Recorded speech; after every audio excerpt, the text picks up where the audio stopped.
everyone, and welcome to day 2 of HistFest. Welcome back to everyone that joined us yesterday, and a new welcome to everyone that's here with us today, and also hello to people joining us online. As usual with HistFest events, if you have a question, please keep hold of that question. There'll be a chance to ask it towards the end of the session. If you're here in the room, you can do that by raising your hand, and we'll have a roaming mic coming around to allow you to do that. If you're watching online, you can ask your question in the question box, and we'll get to those questions as well. In terms of housekeeping, what else do I need to say? If there's a fire alarm, please exit the rooms. You'll be guided into outside. And yes, books will be on sale afterwards as well, so if you want to purchase any books, you can do that too.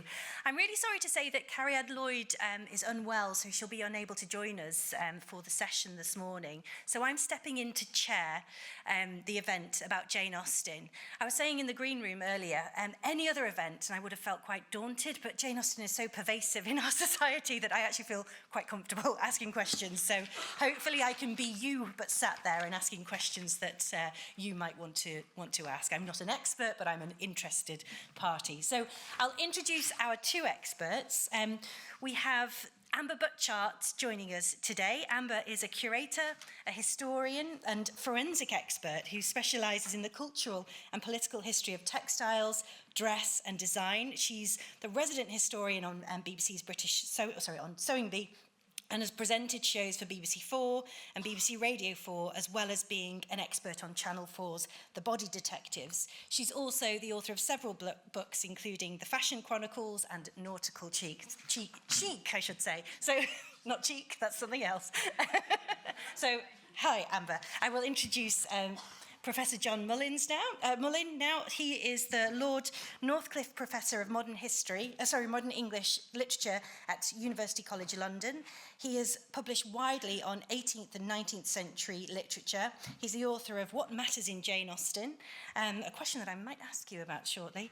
His other books include Anonymity, A Secret History of English Literature, and most recently, The Artful Dickens. He published a new edition of Austen's Sense and Sensibility for Oxford's World Classics in 2017, and a New World's Classics edition of Emma in 2022. So, welcome.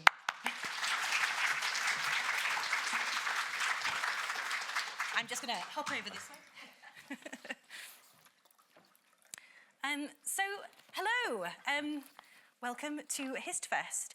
I guess my first question, which I'll put to both of you, is why do you think the Regency period, so Jane Austen's period, why do you think it holds such an appeal? Amber, I'll go to you first. Well, mainly, obviously, I can speak from a kind of fashion perspective. And I think really it's the popularity of Jane Austen and her works herself that really kind of keep this period alive in popular culture. And from the perspective of dress history, I think it feels quite anomalous to us when we look at it in isolation, because we have this period before in the 18th century where, you know, we have these very formal ensembles, the sort of court dress, very wide panniers, etc., which we kind of move back to as we get further into the 19th century, and we eventually get the crinoline and all of this in the kind of the 1850s.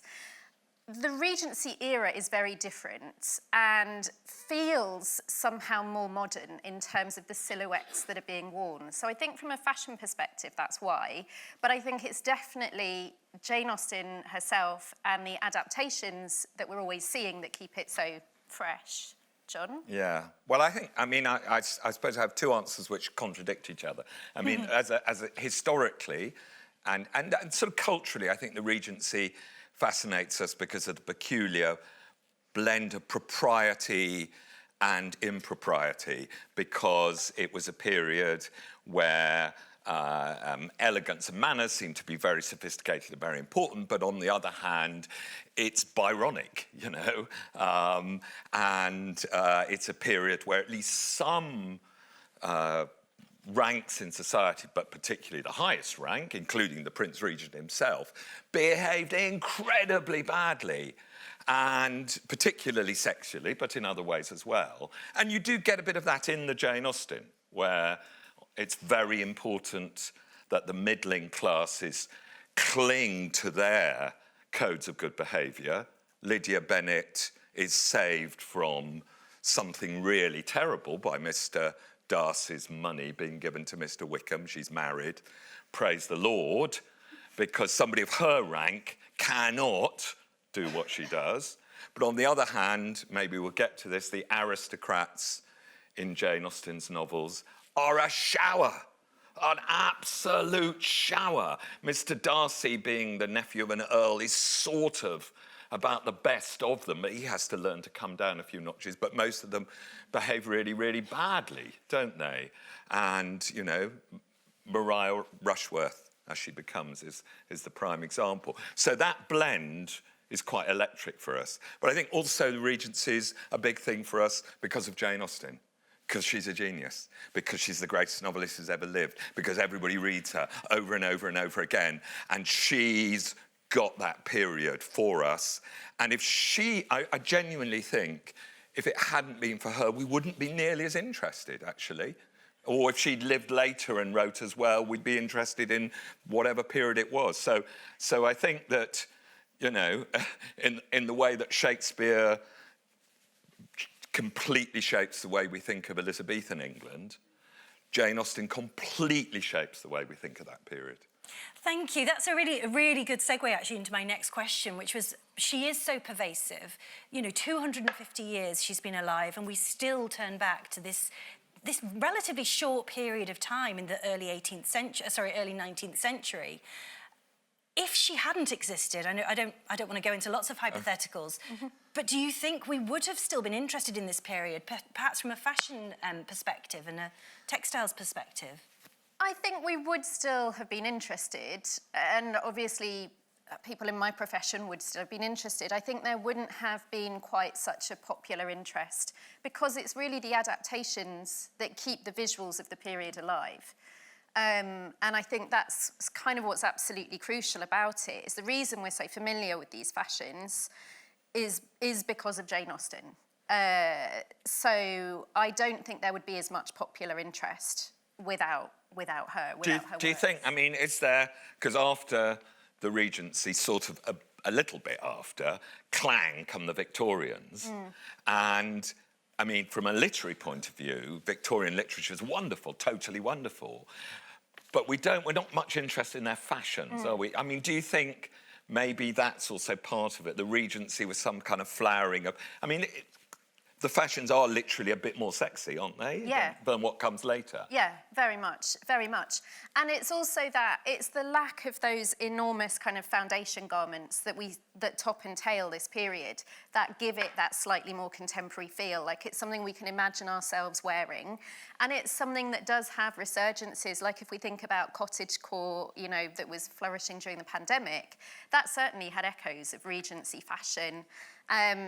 So we see it in contemporary fashion much more than we do with, say, the Victorian. You know, no one's kind of bringing back the crinoline on a day-to-day basis, you know. There's a letter Jane Austen writes to her sister where she's been to a ball somewhere, and she's talking about, I don't know enough about fashion to know exactly what kind of dress it is, but it's obviously something which is really fashionable and clingy. And she says, this woman, X, was more or less naked. Yeah. She says she was more or less naked. And that's an inconceivable statement about a ball in Victorian England, isn't it? About absolutely. how a woman would look. And you see that in the satirical prints of the time as well. So many of the prints dealing with fashion in this era focus on this fact that they are made of incredibly thin, fine muslin, and there is this real lack of foundation garments. So you'll see, well, not foundation garments, but the kind of shaped, you know, undergarments that were being worn previously. So you'll see, you know, Gilray prints that are just women in a gust of wind, and you can completely see the outline of their body through it. It's seen as completely shocking. And it's also the importance of muslin that gives us that notion of sort of the transparency of the fabric. And it was that transparency that people were really obsessed with creating, which will, I guess, maybe, I don't know, bring us into some stuff we'll talk about a bit later, but that's something I'm kind of obsessed with at the moment is Regency muslin. Well, yes, I absolutely want to talk to you about that and where these things were being sourced from, what was the appeal. Let's get to that. First of all, let's introduce Jane Austen, though. So can you tell me who, I mean, we all know who she is, but who was Jane Austen and why does she stand out in the period in which she lived and later? Why does she stand out? Oh. Well, you know, Jane Austen, in some ways, I used to sort of say, well, Jane Austen was quite an ordinary person in her background. You know, she was a vicar's daughter from Hampshire, 6 brothers, 1 sister, and, you know, like some other very great novelists, she had almost no education, no formal education at all, just a year and a half. She and my other favourite English novelist, Charles Dickens, have that in common, almost no education. That's a crucial, liberating thing to be a great novelist. But actually, increasingly, I think she wasn't in terms of her family and her background usual, because her family were extraordinary in some ways, but perhaps extraordinary in ways, you know, is a lesson for historians about it. That the more I find out about them, the more I think what brilliant people they were. They were just fantastic, especially her brothers, I'm afraid. I know that's sounds like I mean, she loved her sister Cassandra the most, and most of her surviving letters are to Cassandra, and that's the most important relationship in her life, undoubtedly. But her father and her brothers were open-minded, liberated, educated, amazingly optimistic people. And I think sitting around the table at the Austens, anybody here would have thought, God, I thought people in the past were supposed to be a bit sort of narrow and hampered and repressed. But I don't think so at all. And they weren't. And I think she loved her family, but her family also gave her a great open-mindedness about the world. And her family, of course, were those with whom she road-tested her novels and with whom she read books, because reading in the Austen household, a lot of it was reading aloud. And you'll notice that in Austen's novels, almost invariably, when people talk about reading, not always, but mostly, they mean reading aloud. You know, Northanger Abbey, there's a sentence where it says, and when it rained, Catherine and Isabella Thorpe shut themselves up to read together. And that doesn't mean they sat at opposite ends of the room in silence. It meant they read aloud to each other. So I think, surprisingly perhaps, Austen's family background was, and her father's library of 500 books, which is few by our standards, but a lot by 18th century standards, was quite a schooling in literature, in wit, in all sorts of things that are important to a writer.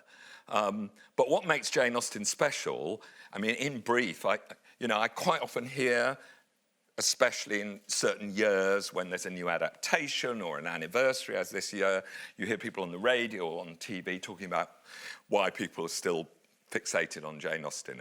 And to my mind, they often, you know, I don't want to be sort of condescending about this, but they often give the wrong kind of answer, I think, because they'll say, oh, it's because she writes about the things we still care about. Oh, because she writes about money, because she writes about love, because she writes about sex, because she writes about class, you know, all these kind of things.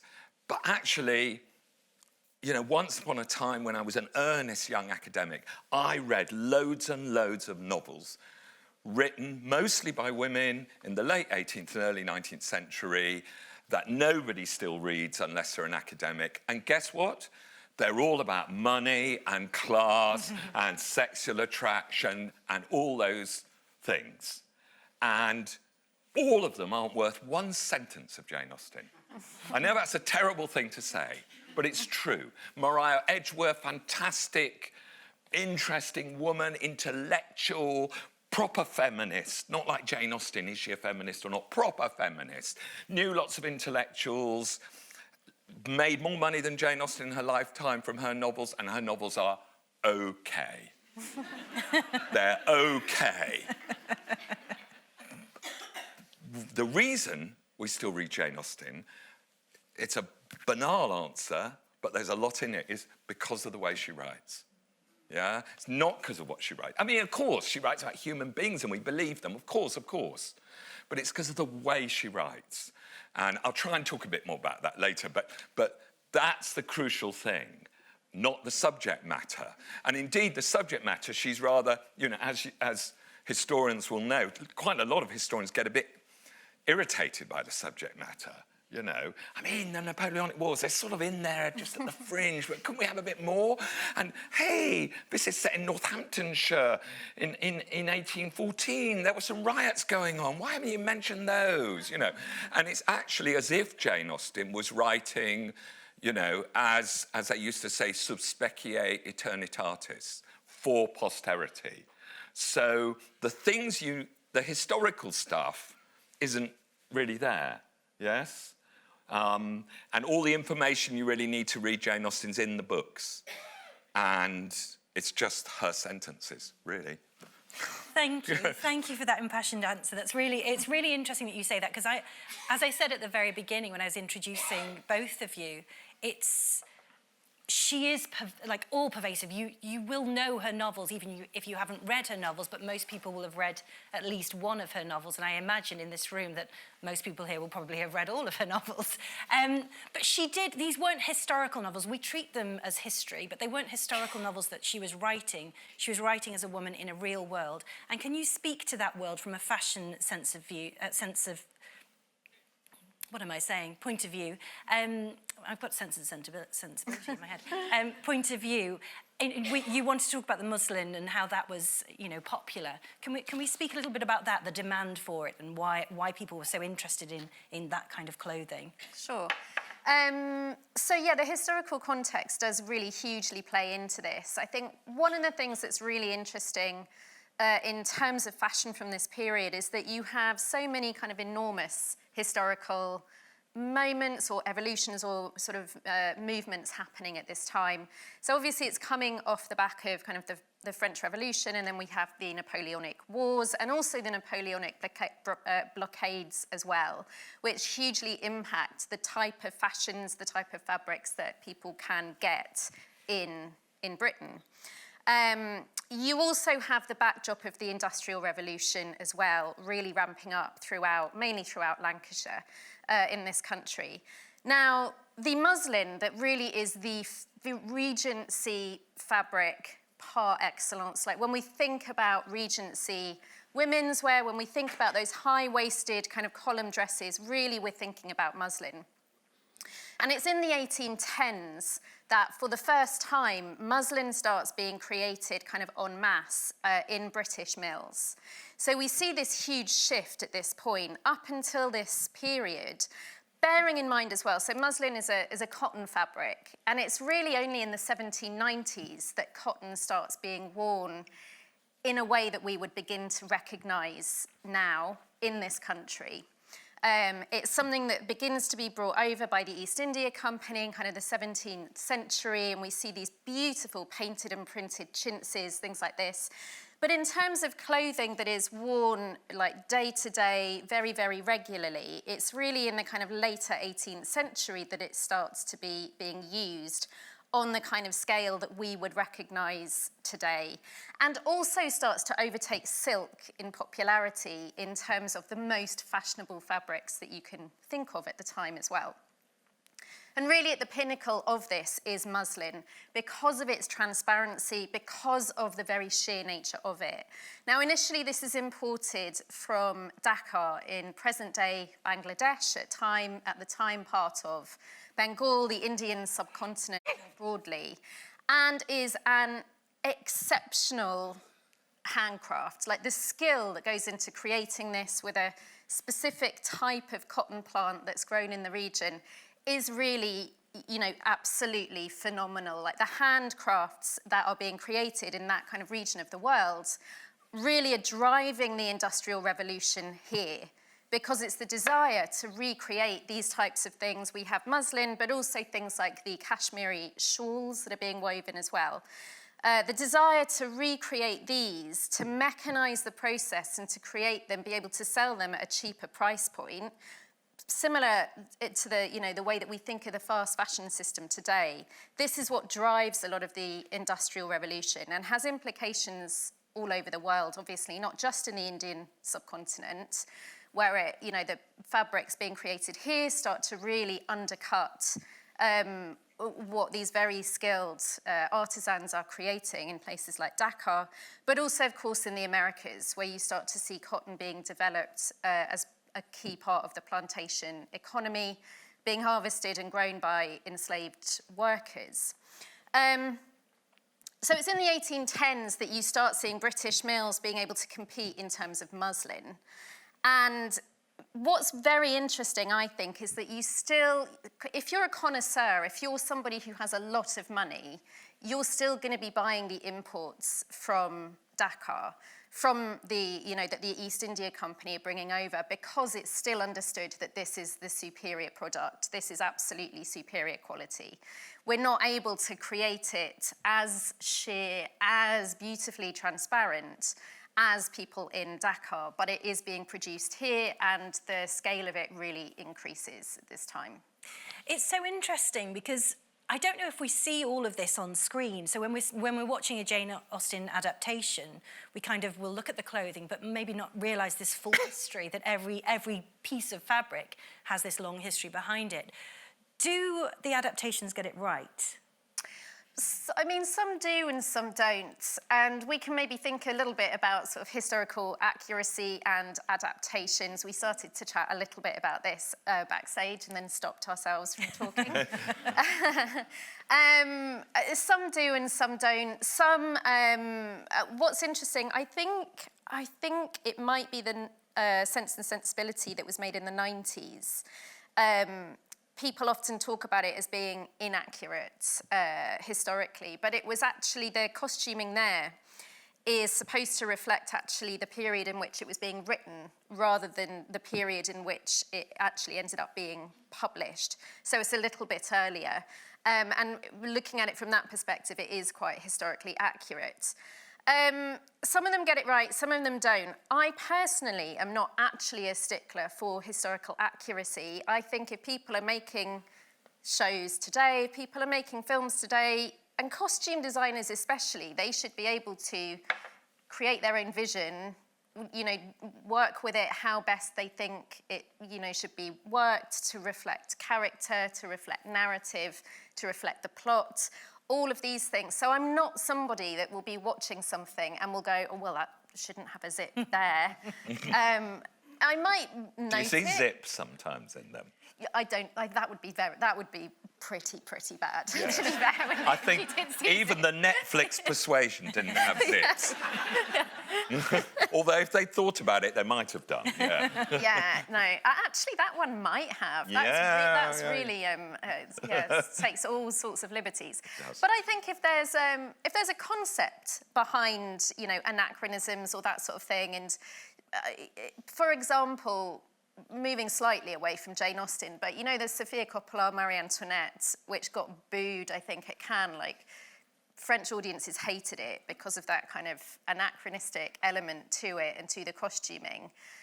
But I think that can bring something quite interesting to it, as long as there's a reason for it, and as long as there is consistency in the anachronism and reason behind it, I think. Can I just say, Rebecca, I mean, before we lose it, that I don't know about this. I was really interested to hear what you were saying about muslin and new sources for muslin and what was the posh muslin and the less posh muslin. Because, of course, that is actually in Jane Austen. In Northanger Abbey, the reason that the empty-headed Mrs. Allen thinks that Henry Tilney is a fine young man is because he's able to converse with her about the price of muslin and give a reasonably accurate estimate as to the price of the rather fine muslin that she's wearing. And of course she's an absolute idiot. And as the narrator, who's much more present in Northanger Abbey than in any other Jane Austen novel because it was composed initially so much earlier, says about Mr. Allen, the only surprising thing about Mrs. Allen is that there are sensible men around in the world prepared to marry them. and it's such a sort of, it's a paradox hearing you talk, Amber. It's a paradox. Jane Austen herself, of course, was much preoccupied with clothes, including the prices of muslin. And when her letters were first published in the 19th century, some foolish people said, oh my God, she's supposed to be a brilliant writer, and she's prattling on about clothes all the time. And when she made some money, quite a chunk of money for Sense and Sensibility, her first published novel in 1811, what did she do? The first time in her life she'd had her own money, ever. Imagine that. You know, you reach your mid-30s, you've never had your own money. She's got her own money, she scoots up to London to buy some clothes. Of course she does. However, in her novels, think of an exception if you can, the only character, she talks about clothes very, very little. The characters who are interested in clothes are idiots. Mrs. Allen, you know, who is interested in almost nothing else, actually, and her own clothes, especially. And, of course, that prodigy of ordinary monstrosity who is Mrs. Elton, somebody that we would hide behind a pillar to avoid in life, but every time she comes on the page, we cheer, surely we cheer. And as she says, I detest finery. And she's always prattling on about clothes, but she's much more complicated than Mrs. Allen, because she does it by saying, don't you like my cult of simplicity? And in fact, Emma ends, the very last thing in Emma is Mrs. Elton's comment, reported, not quoted, to Mr. Elton about how poor the clothing was at the wedding of Emma and Mr. Knightley, you know. So actually clothes in the novels, because you know what Jane Austen's like, you all know that. In Jane Austen's novel, one of the great things, which really only the greatest novelists are like this, there are never any inert facts. She never tells you a fact, just a fact. Maybe in the opening chapter of Sense and Sensibility, but after that, no. The fact is always dramatised. It always comes through a character. So it always means something, you know. And you said at the beginning, Rebecca, what matters in Jane Austen? Perhaps I'll ask that. And the answer's terribly easy, isn't it? What matters in Jane Austen? Everything. Absolutely everything. There's no dead fact anywhere. And that's why historians find Jane Austen, if I may say so, incredibly slippery and difficult, because they try and extract from it. Of course, they're historians. Oh, what can we find out about how people behaved in the Regency? These are set in the contemporary world, but actually really slippery, because everything that happens but everything somebody does or says is always dramatically tells you about the character. So, you know, you would be very, very ill-advised to take Mrs. Elton as an example of how people thought it was right to dress in the early 19th century, because she is the very acme of vulgarity, and her very interest in dress is a sign of that, you know, because she's always afraid people won't notice what she's wearing, so she's always talking about it, yes? She's one of those people who say, what do you think? What do you think?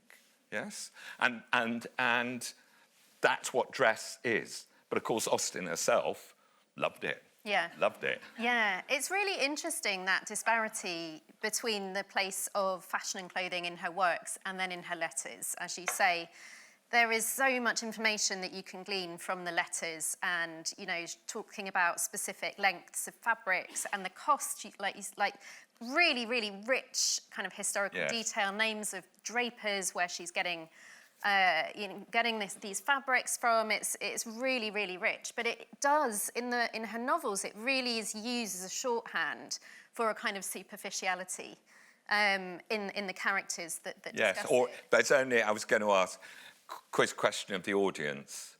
So, there's a clothes shop in Jane Austen which performs an important function. Where is it and what's it called? Very, very important to the plot of the novel in which it appears. Really, not just very important, uber important, überwichtig. Should we ask again at the end if you want to have a think? Or no, I'll tell you. Is it in Meryton where they're looking at the hats in the window? Well, that's very good. Wasn't the one I was thinking of, but that is good. There they are. They are looking. Yes, but they don't go. There's a shop where you actually go into the shop. You go into the shop twice in the novel, and two incredibly important things happen in it. Is it ribbons?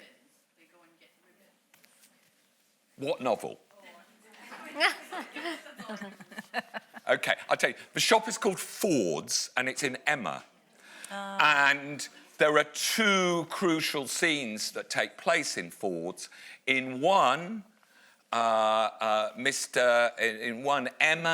and Harriet Smith are choosing some things, and Harriet Smith can't make up her mind where to have the ribbons delivered, and it's all about Harriet Smith and what a blithering fool she is, yes?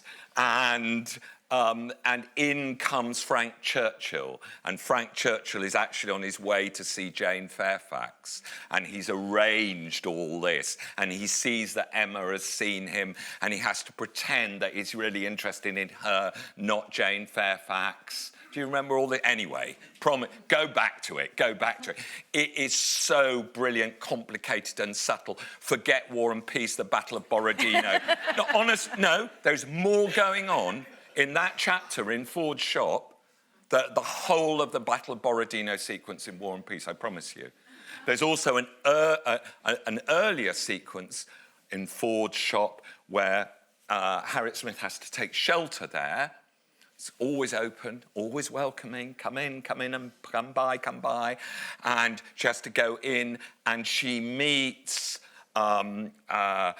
Robert Martin and his sister. And of course, Mr. Robert Martin, whom she has been persuaded to reject, but who loves her, yes? And there's this extraordinary standoff, and she reports it to Emma. And eventually the sister comes over and talks to her. And Ford's, and Frank Churchill's always going on about Ford's, oh, it's wonderful, I must meet in Ford's. And he ingratiates himself with the village or town of Highbury by ordering a pair of gloves in Ford. I was going to ask you about gloves, actually. Gloves, very important. Anyway, I won't go on.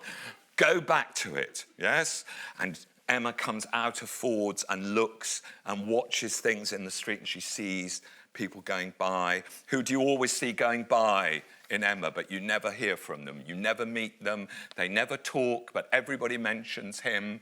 And if you come out of Ford's, he's always going by. Mr. Perry, the apothecary, also vital to the plot.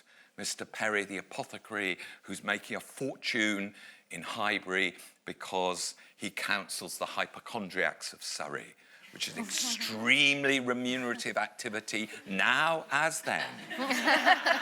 And he counsels them, and he's making so much money that he's going to set up a carriage. Yes, very expensive thing to do, very important to the plot. I've got to stop myself, But anyway, the clothes shop in Emma is the cynosure, the nexus of activity. Can I just pick up on, not on gloves, but on ribbons, as you mentioned? Because in terms of the historical context, ribbons are actually quite an important and interesting thing to think about. Today, ribbons are much less important as a kind of, as something that we might wear, but very, very important in Regency fashion. Would have been seen much more as kind of almost like accessories for us today, things that you can put onto your hat or, adorn your dress with to really sort of change the appearance of it, and something that's relatively affordable as well. And the ribbon industry in this country was actually kind of grew at this period because of the Napoleonic blockades, and we could no longer get the ribbons from France, so it had a real impact on ribbon making here. Also, because ribbons are relatively affordable and something that you can use to change an outfit, they were something that could really reflect the political situation of the day as well, something that could be much more reactive to current events. So things like, for example, the Battle of the Nile in 1798, I think, part of the Napoleonic or the Revolutionary Wars, weirdly had a big impact on fashion at the time. You see all these kind of satirical fashion prints afterwards about how elements from Egypt are really impacting dress for both men and women. But you could also get ribbons created that really kind of celebrated Nelson and his victory at the Battle of the Nile as well. So ribbons actually really important sort of fashion. And did they sort of doll up old dresses, as it were, with new ribbons? Yeah, exactly. You could use it to really, kind of bunch them and put them in various different places and really add either an element of kind of current affairs, if it was these politically sort of messaged ribbons, or use it just to sort of create a new look on an older style. Yeah. Well, talking about styles and new looks, where were people drawing their inspiration from? Like, who were they looking to for style inspiration in the Regency period? What's always interesting in this period when we're at war with France is that fashion always takes on a very sort of difficult position, because women's wear is still very much looking towards Paris, but that's very difficult if we're at war with France. And you do tend to get letters written to newspapers and stuff at this time, by usually men, very angry that, we're supposed to be not supporting France, we're at war with France, and yet we still are looking to Paris for fashions. And still many fashion plates that are circulating will have originated in France as well. And magazines reflect this, like the kind of magazines of the day that will have these fashion plates are called things like Le Beau Monde, and, very much drawing from, on ideas of Frenchness as ideas of fashionability. So that's still very prominent, even though it technically shouldn't be, with the sort of political situation. But also these current events that are happening, like the wars, the wars impact not only in terms of things that are being brought from overseas, from these campaigns, but also in terms of uniform entering women's wear, the red coats that are written about so frequently. This kind of military styling becomes very popular on women's police, kind of like outerwear, things like this. So this impacts, and even to very specific battles like the Battle of the Nile can then kind of lead to fashions for particular styles drawn from, the sort of Egyptian, campaign and things that were happening. I mean, you see that throughout the 19th century. The Crimean War is another big one that really specific battles will kind of enter the fashion lexicon. It seems very tasteless to us today, but it was very, very common. Well, a weird family connection. My husband's ancestor was the French actor, I think his name was Joseph Talma. So that Brutus kind of haircut, the style that we see with Mr. Darcy, that apparently, I mean, I'm probably wrong here, but according to family history, that inspired that look in the late 18th century anyway. That's a side note. So let's talk about the books then, the Jane Austen's books. So I've written down a list here just to make sure I get all of them. So we have Sense and Sensibility, Pride and Prejudice, Mansfield Park, Emma, Northanger Abbey, Persuasion, and we checked this, almost 12 chapters of Sanditon written. Do you have a favourite of the bunch? And also a second question built on that. What was her writing process as well, Jane Austen's writing process? Well, the second one's a hard one. We know so little about it. I suppose, to connect the two questions, my favourite is, well, in a way, my favourite's whatever the last one I read, but I suppose the honest answer is like most academics, my favourite's Emma, because it's the most complicated, the most perfect, the longest. I want them to be as long as possible. The longest, and it's sort of the one she wrote at the peak of her powers. I don't mean to say that, the others aren't wonderful. I mean, Pride and Prejudice is the funniest. Persuasion's the one that gets you in the gut. Mansfield Park, I think, is a deep, deep novel. It's one that just, the one that I get more and more fascinated by. Perhaps partly because I just didn't see it at all when I was in my teens and 20s. But Emma is like, Hamlet and Twelfth Night for Shakespeare. It's just like when she wrote that novel, she could do whatever she wanted. I mean, persuasion is wonderful, but you can feel, but she was ill, actually. You can feel it's you know, she had to sort of, I mean, the details don't matter, but she had to sort of cut it short. You can sort of tell, however wonderful it is.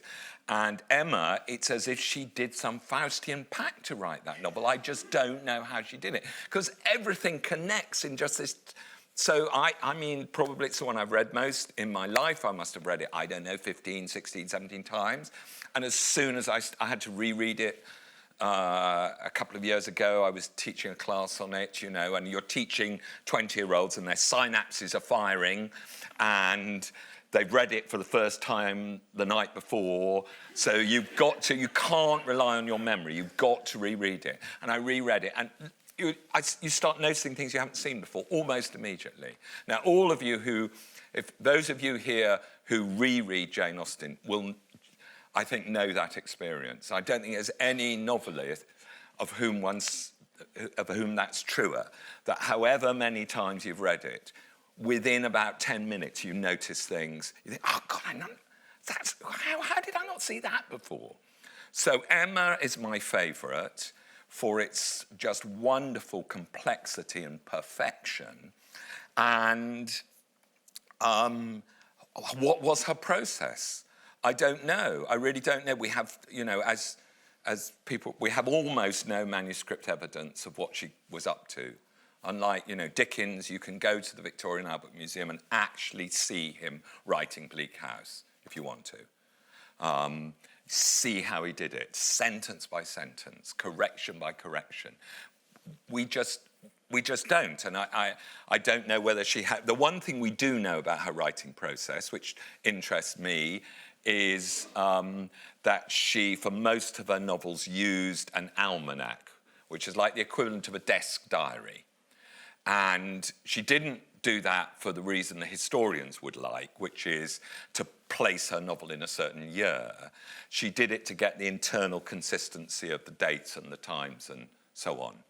So I think quite a lot of novelists, you know, I've interviewed lots of living novelists in my life, and they'll often say that the thing they have to work out is the chronology, you know, and with Jane Austen, I think that's really clear, but it was very important to her to get, you know, not that the reader needs to notice, but that's the sort of structure. So the dates on which things happen, and most of her novels happen sort of over the course of a year. And so that, I think we do know that. But apart from that, did she keep notes? Did she write a very rough thing and then rewrite it a lot? From Sanditon, it looks a bit like that. It's still pretty rough and ready. The sentences are okay, but they're not, you know. Lydia was Lydia still, untamed, unabashed, wild, noisy, and fearless. I mean, it's like Paradise Lost. It's amazing. Yes? Mr. Bennet was so odd a mixture of quick parts, sarcastic humour, reserve and caprice, that the experience of 23 years had been insufficient to make his wife understand his character. I mean, I don't need to say anything, do I? I mean, who can write like that? Who can write that? I mean, it's just incredible. Just perfect, hilarious, brilliant. And you think, don't you, with Mr. Bennet? Mr. Bennet was so odd a mixture of quick parts, sarcastic humour, reserve and caprice. You think, he exists, doesn't he? Nobody ever in history before has been that mixture. It is an odd mixture. Reserve and caprice. How brilliant. And of course, it is borne out by what he does and what he says. You know, he is reserved, but then these sudden little sallies of absolutely mischievous wit. And we love him for it, and yet it's so complicated. It's all his fault. Everything that goes wrong in the novel's his fault, actually. You know, Lydia, it's all his fault. Really? You know, what's the first thing that really happens in the novel? You go to an assembly ball, all sorts of stuff's happening. Where's Mr. Bennet? He's in his library. No, get down there, watch what your girls are doing, mate. Yes. Lydia goes to Brighton, everybody knows. that in a novel or a film, what's the most dangerous thing you can do? Go to Brighton. I'm sorry, but it's true. You know, read Ian McEwan's Sweet Tooth. Read Graham Greene's Brighton Rock. Brighton, we're in London, a relatively civilised place. Brighton is simply the most sinful place in the world. To let your daughter, 1 month past her 16th birthday, that may not be obvious to the first-time reader, but Jane Austen has encoded it very carefully. 1 month past her 16th birthday, go to Brighton, chaperoned by her friend Mrs. Forster, who's a young wife, so she's probably 17, 18 at most. I mean, I have 2 daughters, neither of them are ever going to Brighton. Until they reach their 30s, and even then only in my company. Yes? It's all Mr. Bennet's fault, isn't it? And yet, every time you start reading Pride and Prejudice again, you just love him. Yes? Even though you know, but you shouldn't in a way because he's irresponsible and... How did I get onto that? But anyway. No, I think it's really... And even the fact that he has a favourite and it's so obvious to the rest of the daughters. Yes. Oh, yes. And, you know, it's all embodied in a way in that sort of cruel thing he says to Mary, Swatty Mary, you have delighted us long enough. Yes? And you think you shouldn't say that to your daughter in front of everybody else, but it is quite funny. Yes? Do you have a favourite novel, Amber? I do. I really like Pride and Prejudice, as so many people do. From a research perspective, I'm super interested in Sanditon, in the unfinished Sanditon, because a lot of my research focuses on the seaside as a fashionable space and the history and the sort of development of that and of seaside resorts. And so I really, really, really wish that we had more of Sanditon. Oh, yes, if only she'd lived. I know. So unfair. All her siblings lived into their 70s or 80s, and her mother.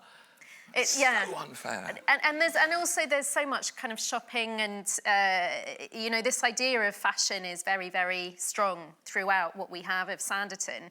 And I was actually going to ask, with regards to Brighton being so dangerous, do you think that's something specific to Brighton, or do you think it would have been kind of any seaside resort? Well, you know not my tome, my book, Amber, which has a chapter in it saying, whose title is, Why is it dangerous to go to the seaside? Oh. Yes, yes. And Brighton is, of course, the worst, Yep. and it takes us back to where we started, the Regency, because, of course, Brighton is where the pleasure dome of the Prince Regent is. Prince Regent, who, of course, was a man of poor manners, bad behaviour, disgusting personal tastes, but a real literary connoisseur. He had very good literary taste. Actually, amazing personal taste. Yes. Thinking about the pavilion, I love it. Yes, I was thinking of his gormandising, really, OK. But anyway, and he loved Jane Austen's novels.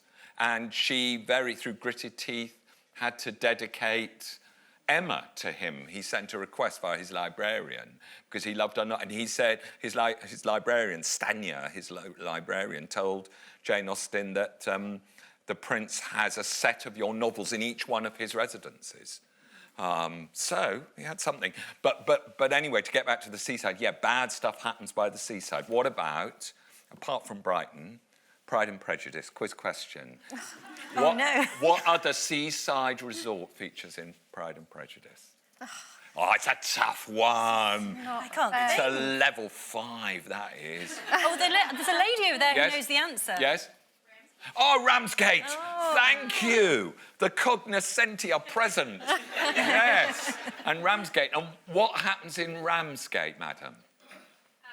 Mr. Wickham tries to get Georgina to marry. Yes. So we find out, it's a bit of backstory, yes, that we find out from Mr. Darcy that Georgine or Georgiana Darcy, Wickham has done an attempted seduction on her, and he's got her taken to Ramsgate by whom?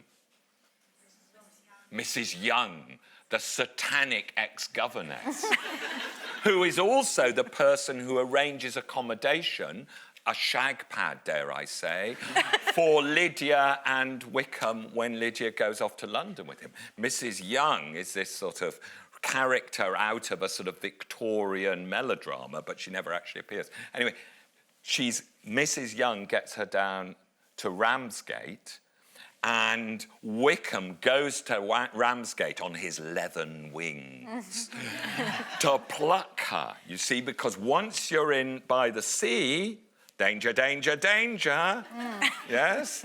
Brighton features as well, of course, in Mansfield Park.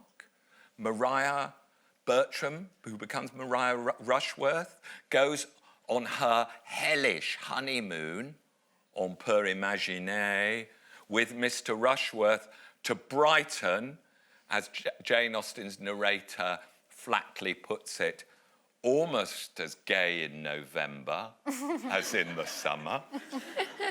And she takes her sister Julia with her because the thought of being just with Mr. Rushworth, her new husband, is so appalling. And they go off to Brighton. Bad Weymouth. Let's not get on to Weymouth. What happens in Weymouth? Stays in Weymouth. Well, of course, it doesn't stay in Weymouth, does it? That's the point. In Emma, Weymouth, what has Frank Churchill and Jane Fairfax been up to in Weymouth? I mean, there's a serious point, which I'm sure, as an historian of costume, you'd be interested in. I don't know if people wore different things when they're by the sea. I presume they did a bit. But they were behaved in different ways. They were able to behave in different ways, as we all do still, I think, by the seaside. There's a little sentence in Mansfield Park where Tom Bertram is going on about some friend of his whose sisters he's offended because he made a mistake about which one was out and which one was not. So which was the older and which was the younger. And he says that he was on the pier, and I can't remember, by the seaside. I think he doesn't mention which town it is. And he's, no, it's Ramsgate. It's Ramsgate again. It's Ramsgate again. And he says he met them on the promenade. And he says there was Mrs. whatever her name is, their mother. And he says she was standing there surrounded by men. And it's such an innocent sentence, you hardly notice it. And when you go back, you think, what? This woman, the mother, she's about 40 years old, yes? A lot of these supposed old mums aren't old mums. Mrs. Bennet's about 40. And this mum is standing surrounded by men.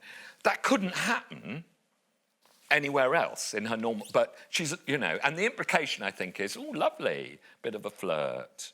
Nothing worse than that. But you can do that by the seaside. And presumably the clothes they wore were a bit different, Yeah, definitely. You know, specific clothes for promenading. You could slightly bend the rules in the way that you could in social situations as well. You could slightly bend sartorial rules. You could be a bit more flamboyant. So all of these things that are sort of manifested in behaviour are also manifested in dress as well. And because you have this sort of, you know, the popularity of sea bathing and all of this kind of, gives it that kind of frisson of, you know, the potential for unclothed bodies nearby and, you know, all of this kind of stuff. It's incredible. And in terms of the behaviour, I mean, you get concerns about that lasting all through the 19th century as well, you know, in fashion magazines. I remember reading one and it said, you know, talked about young girls perfectly decorous in towns that give themselves up to abandon on piers and promenades. And yeah, it is a concern. I remembered her name now, Sneyd. There was Mrs. Sneyd, surrounded by men. I mean, take that sentence. It could be Flaubert, couldn't it? It could be Maupassant. If it was a French late 19th century novel, you'd go, ooh, I know what's going on there. It's Jane Austen, she just slips it past you. There was Mrs. Sneyd, surrounded by men. I'm very conscious of time and I know that we need to get to audience questions. Amber, I do have one final question for you about Regency balls, because they're things that are being recreated now. Lots of people are attending them and they're becoming a thing. I mean, they've been a thing for a while, these kind of reenactments of balls. One of my favourite films is the... is it Lost in Austin? No, or Austin World, or whatever it was called, the film that was out in the early noughties.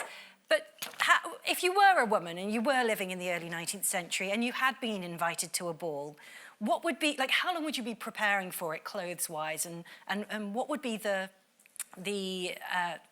what would happen? I think you would be preparing for it for a reasonably long time. Also, depending on your sort of social station as well, depending on how regularly you were attending balls, or if it was, something that was maybe a slightly more unusual occasion for you, then you would probably be preparing for much, much longer. In terms of the process of getting a new kind of ensemble, there are no ready-made clothes at this time. There are ready-made, things like bonnets, things like gloves, like accessories. But if you're getting a dress to wear to a ball, you are buying a length of fabric. And this is what Jane Austen talks about so much in her letters specifically. She will say, she will give measurements. I think it's something like, and from that you can also understand that she's actually quite tall, was quite a tall woman, from the amount of fabric that she required to make up one of her dresses, one of her gowns.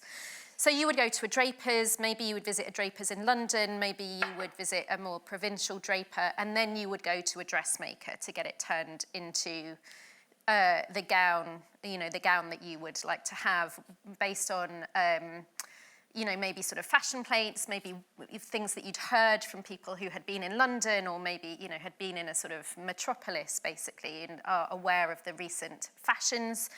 These things could impact, everything from sleeve length to the trimmings to the style of hat that you would wear, all of these different kinds of things. And that's basically how you would get your kind of new ensemble. It's a very different way of shopping for clothes to the ways that we have today. And there are some really, really beautiful prints from this time that you can find of the inside of drapers. And they just look like, these incredibly exciting, there's just like drapery everywhere. And you can kind of imagine, and especially the fabrics that are being transported by the East India Company, they're arriving back at the docks here packed with spices and perfumes, and the smell would have been amazing in these drapers. Would have been an entire sensory experience that we just do not have, today with clothes shopping, where we go in and buy something off the rack. So the whole process would have been very, very timely, and you would have been planning it for a long time, yeah. That's so interesting. Okay, well, next time you attend one of these ball reenactments, make sure that you start planning it months in advance. Okay, we'll open up to audience questions now. Is there anyone in the room that has a lady there?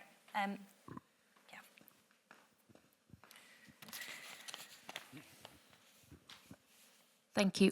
Thank you all for a really interesting discussion. I had a question about this whole idea of, women coming out, young girls, and that whole process. And we know there was a lot put on it. They would have a coming out ball, they'd have a season, things like that. And I'm just wondering, was there a kind of fashion or costume or kind of a sartorial change that underwent kind of pre-coming out, and then once they had come out, were they dressing differently and things like that? I don't think that process explicitly changed what you wore before and after, but the process of being presented at court was obviously something that you would have to prepare very carefully for. And what's interesting for both men and women about the clothing worn at court is that it tends to be much more static. So items that are worn to be presented at court would have looked historically out of date at the time they were being worn. There was much less changing. They didn't respond to fashions in the way that day-to-day dress or even ball dress would have responded to fashions. And you see that especially in menswear, where the popularity of breeches really starts to die out in the early 19th century, but they're still worn at court for a long time afterwards. And you see that in women's clothing as well. So it is a very specific type of clothing, very codified, that would have been worn to be presented at court. But there is I don't know what the historical answer is, but I know what the answer is from Jane Austen's novels, because, at least two of them, whether you're out or not, is a part of the story. You'll remember Lady Catherine de Bourgh's first conversation, hilarious, with Elizabeth. And when she's pretends or is shocked to find out that all Elizabeth's three younger sisters are out, even though Elizabeth and Jane aren't yet married. And even though the youngest one is at the time 15, they're all out. And of course, out sort of means available in the courtship game, let's say. And although I'm sure that doesn't mean their day-to-day clothes were different, it does put a new emphasis, I think, on clothing. And we know that from Mansfield Park, because the mystery of Fanny Price, who's not a mystery to us as readers, but is a mystery to all the other characters, is partly a mystery of, is she out? Mary Crawford says, is she out? Is she out or not?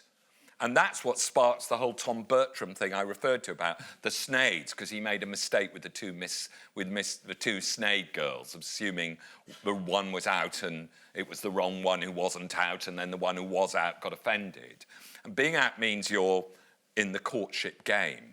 Is Fanny out or not? And there's a moment where she sort of does come out, isn't there? And she's bought a special dress, which Sir Thomas Bertram pays for. And it's white, and it's a special dress, and it's not described. We only know it's white. But I think we imagine, because everybody goes, poor Fanny, poor. God, talk about the ugly duckling become a swan, don't they? They all. And Sir Thomas himself suddenly becomes proud of this rather attractive niece he's got. And, Jane Austen, she's so... twist that knife a bit, just twist the knife a bit. Edmund, her cousin, whom she loves, and no one knows it, and it's the most important thing in the plot, because if Mary Crawford guessed for a second that this was her secret, she could destroy everything and everybody. That's her secret, and she must keep it. And Edmund doesn't know it, does he? And he constantly blunders. Do you remember what he says about the dress? The dress, especially for the ball at which Fanny's going to lead the ball. She's going to be the first to take to the floor in this new dress, which is a sign, I suppose you could bluntly say, of her new sort of sexual vitality. Suddenly, people are interested in her in that way. And Edmund says to her, I can't remember the exact words, but of the first sentence, but he says something like, I like your dress, Fanny. Has not Miss Crawford one rather like that? Isn't it brilliant? The pain of it. And of course, it's Jane Austen. So she doesn't go, it was such pain. If it was George Eliot, a genius, she would go, she would say, and at that moment, could she have felt any greater agony than... No, she would. Jane Austen just gives you it. Yeah? You either get it or you don't. I write not for such dull elves as have not a great deal of ingenuity themselves. Thank you, thank you. I think we've got 10 minutes left, so probably I'll take one more from the audience and then we'll go to an online question. That lady, there's a lady. Yeah.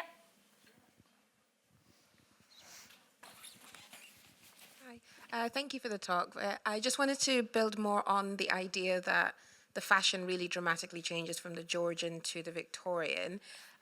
What would you say the main reason is, apart from the muslin? Do you think it is all just down to the fact that the Prince Regent is just such a dissolute character, if you would say, and that's why the people living in Britain at the time thought, okay, we can maybe relax? And do men's fashion changes as well? Because we see the dramatic change with women, but do men's fashion follow that same trend as well?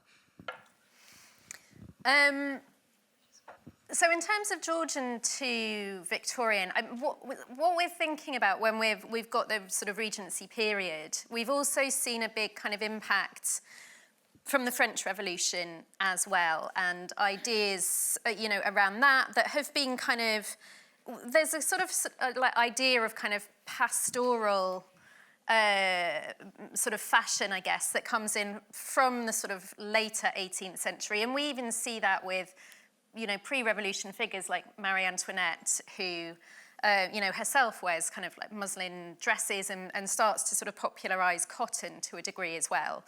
And with the French Revolution, what really starts to happen is that these very extravagant silk kind of court dresses that were being worn become really linked in with the kind of regime that has been toppled. And so the cotton dresses they are very expensive, as we've seen from, muslin is a luxury fabric, and even other types of cotton, this isn't particularly cheap necessarily, but it does look more egalitarian. And the styles that we've got, I think you mentioned the kind of Roman influence on the hair. So you get these ideas around kind of democracy and around classical culture that are impacting fashion as well. You've also got a lot of excavations happening throughout the 18th century, Pompeii and Herculaneum and things like this. These ideas are all really reflected in the fashion, and a lot of sort of dress historians in the past have talked about these long kind of column dresses in white, and also what men are wearing a lot of what men are wearing is quite racy as well at this time, very, very tight breeches, obviously, as we know from Mr. Darcy and the necklines and, everything as well. Again, it sort of borrows from these ideas of classical culture that are coming back into fashion. So you've got all of this playing into what we have by the time we get to the kind of Regency era. I think then by the time you transition into actually the sort of Victorian era proper, in those sort of 1830s, later 1830s, let's say it's a vibe shift. Let's say that. Let's say it's a vibe shift. That technical term, yes. Yeah. To go with a sort of persuasion adaptation that we both dislike mood. And, you've got this, so to a degree, I think monarchy, whoever the monarch is, does impact. Because obviously by the time Victoria comes to the throne, you've got very different ideas in play around family, around how a woman should be presenting herself. She's constantly walking this tightrope between, being the queen, but also wanting to present effectively as a solid middle-class family unit for a lot of her reign. So those ideas definitely filter in. And you also, in the background of all of this, get the kind of ongoing development of the Industrial Revolution, which is making different fabrics more affordable all the time and really kind of widening the scope of things that are available for more people to buy. So there's a sort of democratization of fashion in that respect that's happening. But as is always the case with any kind of democratization of fashion in that respect, you've got other people around the world who are really paying the price for that. So that's a very long answer. Don't you think, it's a question for you, not for me, so I don't really have much of an answer, except to say one thing, which is, it is notable in history, not particularly to do with fashion, but to do with all forms of culture and morals, that periods of license are always followed by turnings against them. So the Restoration in the late 17th century, early 18th century culture defined itself very much against that. And I think the Regency was followed by a culture defining themselves against.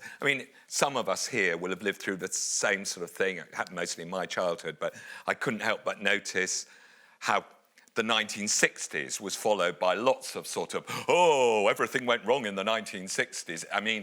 Even though lots of the changes that had happened were irreversible, it turned out. But it became absolutely de rigueur for sort of leading articles in the Daily Telegraph to say, what about the 1960s? Wasn't that also terrible?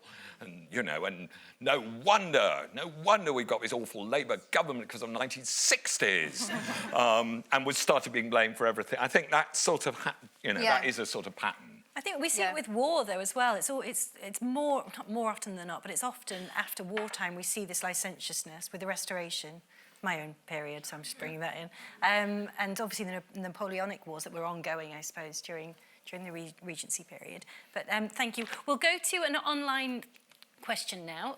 Sarah, do you have any? A little bit of speculation for you. It's quite a tough question, actually. What do you imagine Jane would have written, or what would you have liked her to have written if she'd lived longer?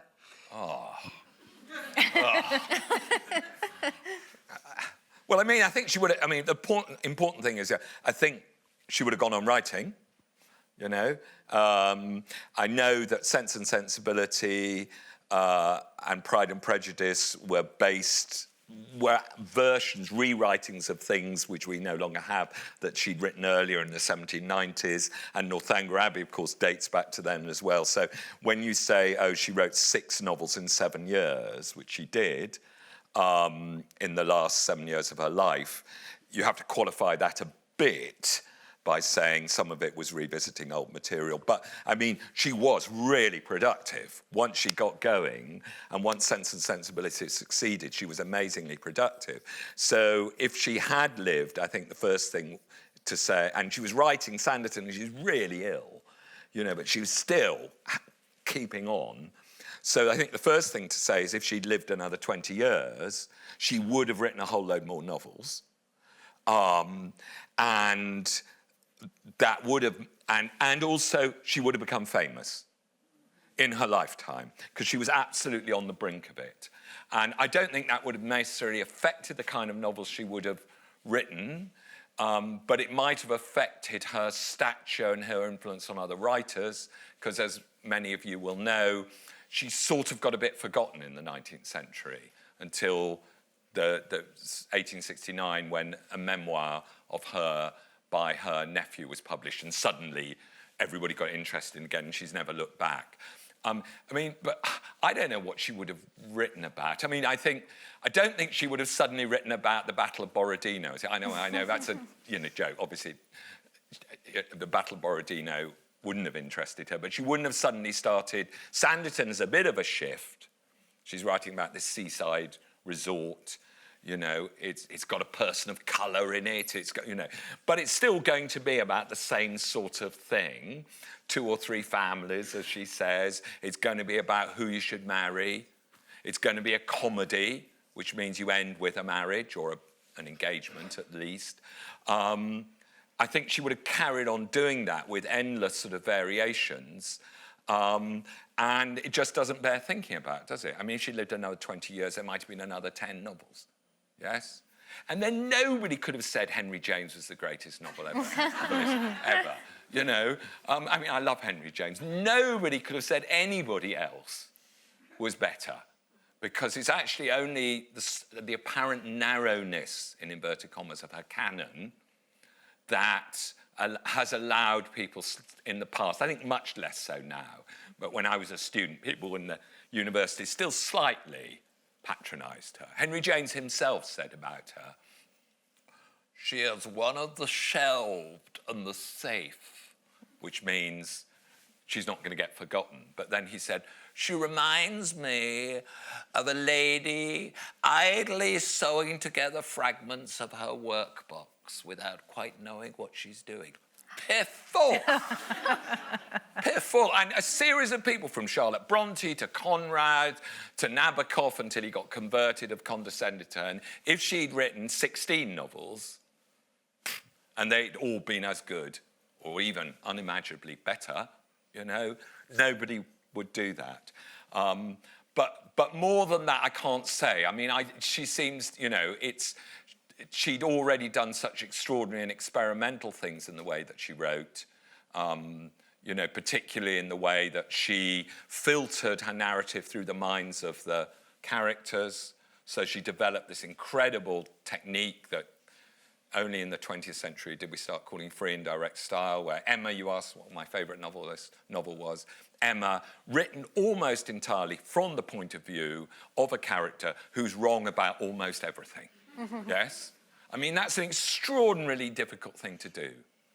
And frankly, living novelists just can't do it as well. They just can't do it. Nobody'd ever done it before, and she did it, and there is something a bit like Shakespeare, the way literature's not like science. It's not like technology. Somebody can do something for the first time, and they do it better than every imitator for the next hundreds of years.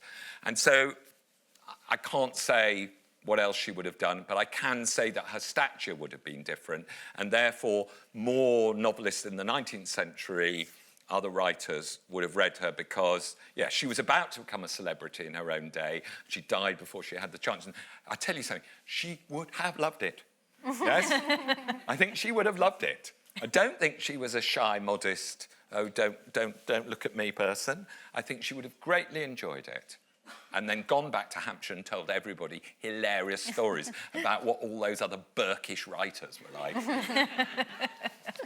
Sorry. I'm assuming you'd want more Sanditon. I'd want more Sanditon, definitely. Yeah, yes. To have Sanditon finished, I think would be absolutely fantastic. Be so useful for my research. So, yeah. That would be my answer, definitely. Oh, well, we've come to the end of the session. We could have spoken for a lot longer, I'm sure. But thank you to everyone. Thank you for the brilliant questions, but especially thank you to you, Amber, and to you, John.